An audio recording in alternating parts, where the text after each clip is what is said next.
Hello friends, आज हम बात करेंगे कुछ इंपॉर्टेंट सवालों के बारे में जो ब्लड प्रेशर यानी हाइपरटेंशन की डाइट संबंधित लोग हमसे पूछते हैं। उन्हें हम आज सॉर्ट आउट करने का प्रयास करेंगे। काफ़ी लोगों के मन में काफ़ी सवाल होते हैं, उनमें से कुछ कॉमन क्वेश्चन ब्लड प्रेशर के पेशेंट्स की डाइट संबंधित आज डिस्कस करेंगे। टॉपिक पर जाने से पहले जो लोग हमारे चैनल पर नए हैं उन्हें रिक्वेस्ट करूँगा कि चैनल को सब्सक्राइब करें, वीडियोज़ को लाइक और शेयर करें। सबसे पहले हाइपरटेंसिव डाइट होता क्या है और ये डैश डाइट क्या होता है।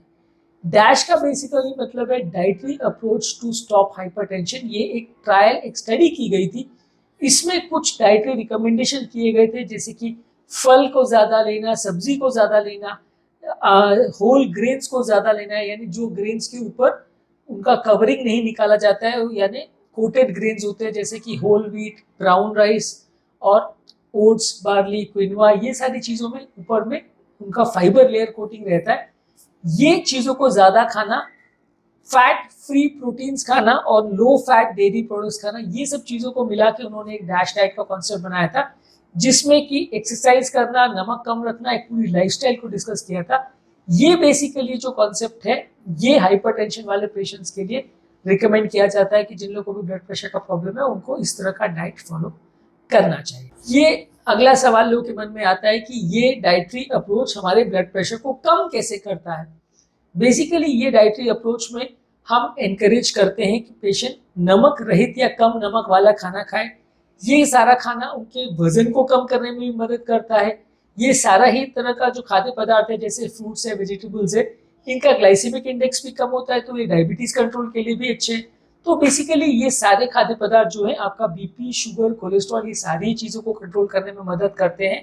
और क्योंकि ये नमक को कम करते हैं तो इसलिए ये हाइपरटेंशन को डायरेक्टली और इनडायरेक्टली दोनों तरह से फायदा पहुंचाते हैं। अगला सवाल जो लोग हमसे पूछते हैं कि खाने में सोडियम कम करने से ब्लड प्रेशर क्यों कम होता है और कितना रिकमेंडेड है सोडियम दिन भर में लिया जाए।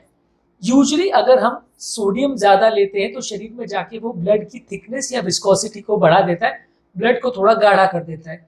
जब ब्लड की थिकनेस और विस्कोसिटी बढ़ जाती है तो ब्लड ज़्यादा पानी एब्जॉर्ब करने लगता है, यानी आसपास से वो ज़्यादा पानी अंदर लेने लगता है।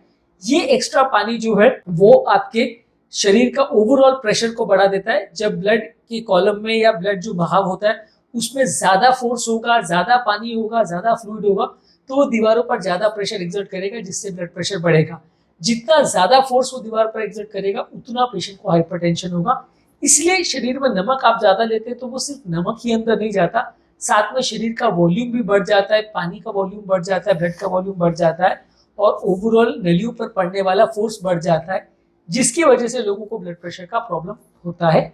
ज़्यादातर जो रिकमेंडेड है वो 2300 मिलीग्राम पर डे नमक रिकमेंडेड है, यानी 2.3 ग्राम्स पर डे, जो कि एक छोटा चम्मच से भी कम है। और इसमें आपके खाने पीने में डाला जाने वाला नमक, आपका सब्जियों में डाला जाने वाला नमक, आपका सलाद में डाला जाने वाला नमक और एक्स्ट्रा जो आप खाने में ऊपर से भी लेते हैं टेस्ट बढ़ाने के लिए, वो सब नमक इंक्लूडेड है। ये नमक मिला के 2.3 ग्राम्स होना चाहिए, जो कि मैनेज और मेंटेन करना बहुत मुश्किल है। ऐसा इसलिए है क्योंकि हमारे नॉर्मल इंडियन डाइट में वैसे भी 8 से 12 ग्राम नमक होता है। तो टोटल अगर हम बोलते हैं कि तो आपको दिन भर में 2.3 ग्राम्स पर रिस्ट्रिक्ट करना है तो वो काफ़ी मुश्किल है। इसका मतलब आपको नॉर्मल डाइट में जो डाल रहे हैं नमक उसको तो कट डाउन करना ही पड़ेगा, साथ में आपको एक्स्ट्रा नमक भी नहीं लेना पड़ेगा। टेबल सॉल्ट की तरफ से जो भी नमक लेते हैं वो भी कट डाउन करना पड़ेगा। और इतना फीका खाना डेली बेसिस पे मैनेज और मेंटेन करना उतना ईजी नहीं रहता। इसलिए हाइपरटेंशन के लिए जो सॉल्ट का रिकमेंडेशन है वो कहने को 2.3 ग्राम्स पर डे जो है वो इजी है, लेकिन उसको मैनेज और मेंटेन करना और डेली बेसिस पर को मेंटेन करना मुश्किल काम है। इसलिए ये कहा जाता है कि सिर्फ नमक कंट्रोल करके ब्लड प्रेशर को कंट्रोल करना मुश्किल है। काफ़ी लोग जो नमक रेस्ट्रिक्ट करते हैं वो 10-12 ग्राम से 8-7 ग्राम पे ले आते हैं, पर उतना रिडक्शन करने से बहुत फ़ायदा नहीं होगा। थोड़ा बहुत फ़ायदा आपको मिलेगा। हाँ, कुछ रिडक्शन करने से आपको कुछ नहीं करने से कंपेरिजन में कुछ तो फ़ायदा मिलेगा, लेकिन वो बहुत फ़ायदा नहीं मिलेगा। एटलीस्ट जो डाइटरी रिकमेंडेशन का कट ऑफ है उस लेवल तक हम नहीं आ पाएंगे। ज़्यादातर लोग नहीं आ पाते। इतना स्ट्रिक्ट खाना हमारे इंडियन डाइट में मेंटेन करना थोड़ा मुश्किल होता है। वेस्टर्न कंट्रीज़ में जहाँ लोग ब्रेड ज़्यादा खाते हैं, मीट ज़्यादा खाते हैं या सैंडविच वगैरह ज़्यादा खाते हैं, इस तरह का डाइट में भी वो लोग मेंटेन कर सकते हैं। हालांकि उनको भी इसको मेंटेन करना मुश्किल है, क्योंकि उनके भी मीट और ज़्यादातर डिशेज में नमक तो रहता ही है। पर फिर भी वो लोग काफ़ी हद तक मेंटेन कर पाते हैं क्योंकि उनका थोड़ा सैलड बेस्ड डाइट और इस तरह का डाइट ज़्यादा रहता है। पर हमारे ज़्यादातर क्विजीन्स आप किसी भी जगह का ले लो, चाहे नॉर्थ इंडिया का, साउथ इंडिया का, राजस्थान का, बंगाल का, कहीं का भी ले लो, सब चीज़ों में नमक ज़्यादा ही पाया जाता है और कुछ क्विजीन में तो और ज़्यादा होता है। साथ में बहुत सारी चीज़ों में हमारे गुजरात में तो खासकर जैसे ये ढोकला वगैरह जो होता है उसमें बेकिंग सोडा भी ज़्यादा डाला जाता है, तो बेकिंग सोडा भी एडिशनल सोडियम देता है, तो वो और ब्लड प्रेशर बढ़ाने का काम करता है। अगला सवाल जो लोग हमसे पूछते हैं, क्या हम नमक का इतना रिस्ट्रिक्शन अगर हमको करना है तो खाने में हम इतना फीका खाएंगे कैसे, हम अपना फ्लेवर खाने का मेंटेन कैसे करें? देखिए कई और तरह के फ्लेवर्स आते हैं, कई तरह के हर्ब्स आते हैं, स्पाइसेस आते हैं, नींबू का रस आता है, विनेगर आता है, सॉल्ट फ्री सीजनिंग ब्लेंड्स आते हैं, इनका प्रयोग करके आप टेस्ट को बैलेंस करने का प्रयास कर सकते हैं। हाँ एग्जैक्टली इन सब चीज़ों का टेस्ट नमक जैसा नहीं होगा, लेकिन फिर भी ये सब चीज़ों का प्रयोग करके आप थोड़ा बहुत टेस्ट को इम्प्रोवाइज कर सकते हैं, थोड़ा बहुत नमक के बदले उनको यूज़ कर सकते हैं, ताकि ये सारी चीज़ों को लेने से हाँ खाना का टेस्ट लगभग वैसा हो जाए लेकिन उनसे ब्लड प्रेशर नहीं बढ़ेगा। तो आपको फायदा मिल सकता है जब आप नमक को इन सारी सीजनिंग्स और विनेगर और नींबू पानी से सब्सटीट्यूट करें। डैश डाइट के कॉन्सेप्ट में कौन कौन से फूड स्टफ हमें खाने चाहिए और कौन कौन से नहीं, ये एक और इम्पोर्टेंट सवाल है।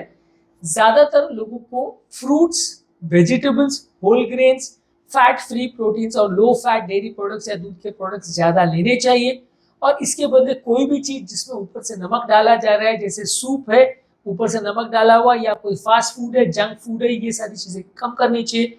ऑयली फूड मार्केट में जो लेते हैं उसको अवॉइड करना चाहिए। कोई भी फूड स्टफ जिसमें सैचुरेटेड और ट्रांस फैट्स है इनको अवॉइड करना चाहिए। ये बेसिकली डैश डाइट का रिकमेंडेशन है कि आपको सादा खाना ज्यादा खाना है, ऑयली और जंक फूड कम खाना है।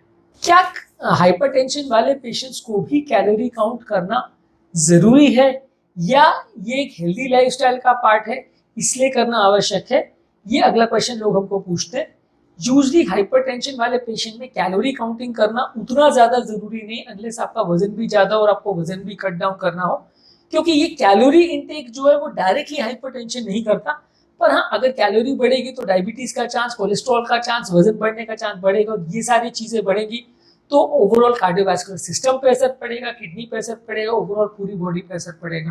तो ये सारी ही चीजें डायरेक्टली अफेक्ट ना भी करे तो इनडायरेक्टली आपके ब्लड प्रेशर कंट्रोल को अफेक्ट करती है।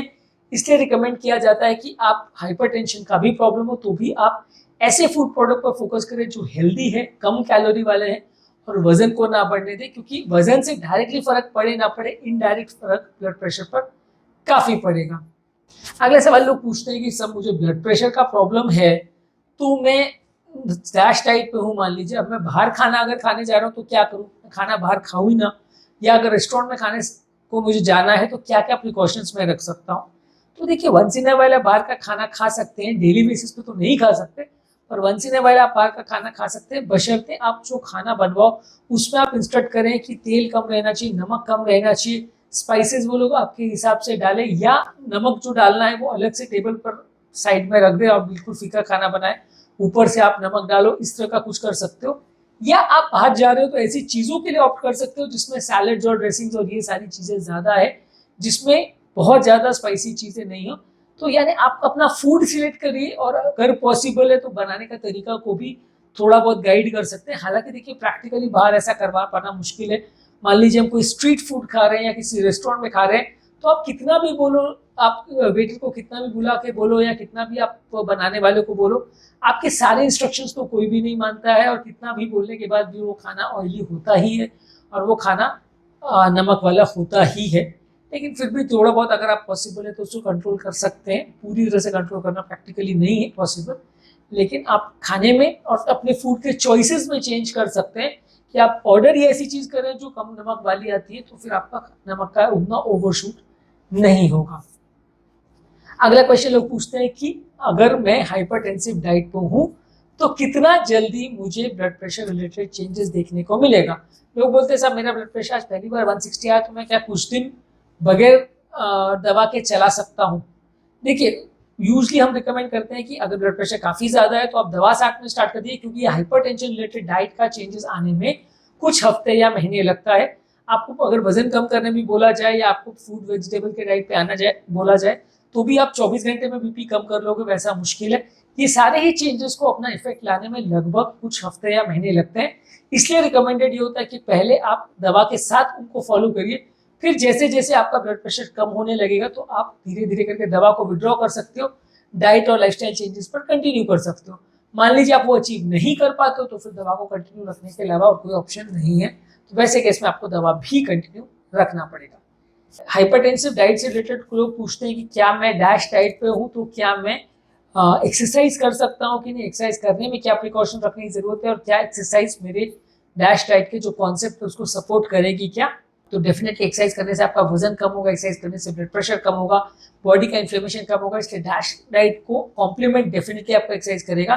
और ये काफ़ी हद तक सेफ भी है कि अगर आप एक्सरसाइज करो तो बहुत ज़्यादा ब्लड प्रेशर का वेरिएशन यूज एक्सरसाइज में नहीं आता, एक्सरसाइज के दौरान थोड़ा ब्लड प्रेशर बढ़ता है फिर कम हो जाता है, इसलिए ज़्यादातर एक्सरसाइज का पॉजिटिव इफेक्ट ही होगा, कुछ सिग्निफिकेंट ऐसा नेगेटिव इफेक्ट नहीं होने वाला। तो ज़्यादातर लोग अगर एक्सरसाइज करेंगे साथ तो कुछ ना कुछ उनको फायदा ही मिलेगा, नुकसान नहीं मिलेगा। इसलिए रिकमेंडेड है कि जो लोग भी अगर हाइपरटेंसिव डाइट पर हैं तो उनको साथ में एक्सरसाइज करना ही चाहिए। और एक्सरसाइज में क्या करना चाहिए, वॉकिंग, रनिंग, जॉगिंग, योगा, प्राणायाम, स्विमिंग, डांसिंग, जो भी तरह का एक्सरसाइज आप करना चाहें, जो भी एरोबिक एक्सरसाइज है, विगरस एक्सरसाइज है वो करिए। और अगर आप ये कर भी रहे तो बहुत धीरे धीरे मत करिए, जितना पॉसिबल हो ब्रिस्कली करिए, तो आपका वजन भी कम होगा और आपका ओवरऑल स्टैमिना भी बढ़ेगा और ब्लड प्रेशर भी कम होगा। तो आज के टॉपिक में हमने कुछ इंपॉर्टेंट क्वेश्चंस पर बात करी जो हाइपरटेंशन संबंधित डाइट के बारे में लोग हमसे जानना चाहते हैं। इसके अलावा भी और कुछ सवाल है जिसको हम सेकंड वीडियो में या सेकंड पार्ट में इस टॉपिक के लेंगे। आज का वीडियो का ऑलरेडी काफी लंबा हो गया, तो सेकंड पार्ट में कुछ और क्वेश्चंस को हम डिस्कस करेंगे।